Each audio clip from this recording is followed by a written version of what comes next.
मित्रांनो, कधी पण रात्री या जागेच्या इथे जाऊ नका, नाहीतर तुमच्यासोबत खूप वाईट होऊ शकतो। झारखंडमध्ये असा घाट आहे जिथे तुम्ही गेलात तर तुम्हाला आतल्या आत वेगळंच फील होईल आणि होऊ शकतो तुमच्या गाडीची हेडलाईट आहे ती अचानकपणे चालू बंद होणं चालू होईल। हेच नाही, जर तुम्ही घड्याळ घातले असेल किंवा तुम्ही तुमचा फोन चेक कराल की आजची तारीख काय आहे, तर ती आपोआप 1.5 ते 2 वर्ष पुढे दाखवत असणार। समजा आजची तारीख 1 जानेवारी 2024 आहे, तर होऊ शकतो की तुमच्या फोनमध्ये 1 जानेवारी 2026 दिसू लागेल।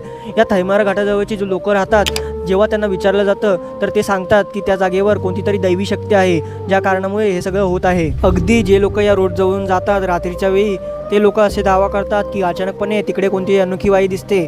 पण जेव्हा वैज्ञानिकांनी या जागेचा रिसर्च केला तेव्हा माहिती पडलं की मॅग्नेटिक फील्ड दुसऱ्या जागेंपेक्षा इथे जास्त आहे, ज्यामुळे वेळेचा बदल होणं साहजिक गोष्ट आहे। पण अचानकपणे जी बाई दिसायला लागते ती कोण आहे हे आजपर्यंत एक रहस्यच बनून राहिलं आहे। तर तुम्हाला काय वाटते, ती कोणती आत्मा आहे की कोणती देवी आई आहे? कमेंटमध्ये नक्की सांगा।